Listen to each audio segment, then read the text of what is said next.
इसी घर में ईसा मौजूद है। आज वह बचकर नहीं जा सकता।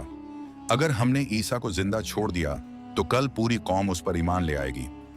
बनी इस्राएल ये समझ रहे थे कि उन्होंने हजरत ईसा अलैहिस्सलाम को घेर लिया है।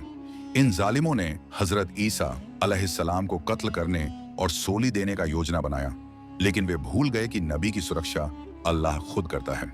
जब वह लोग घर में प्रवेश किए तो अल्लाह के हुक्म से हजरत जिब्राइल अलैहिस्सलाम ने हजरत ईसा अलैहिस्सलाम को जमीन से उठा लिया, जिंदा और सुरक्षित, और अल्लाह ने उनमें से एक व्यक्ति पर हजरत ईसा अलैहिस्सलाम का रूप डाल दिया।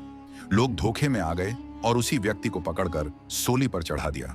बाद में वे शक में पड़ गए और कहने लगे, अगर यह ईसा है तो हमारा साथी कहाँ गया, और अगर यह हमारा साथी है तो ईसा कहाँ है।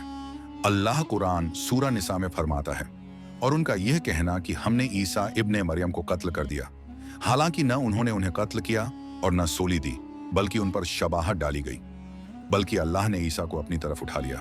रसूल अल्लाह सल्लल्लाहु अलैहि वसल्लम फरमाते हैं कि ईसा बिन मरियम दमिश्क के सफेद मीनार के पास नाजिल होंगे, फिर दज्जाल का पीछा करेंगे और उसे बाब लूत के करीब कत्ल करेंगे।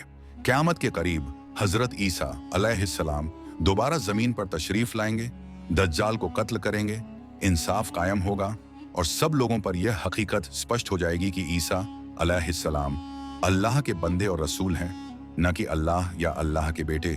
नाउजुबिल्लाह।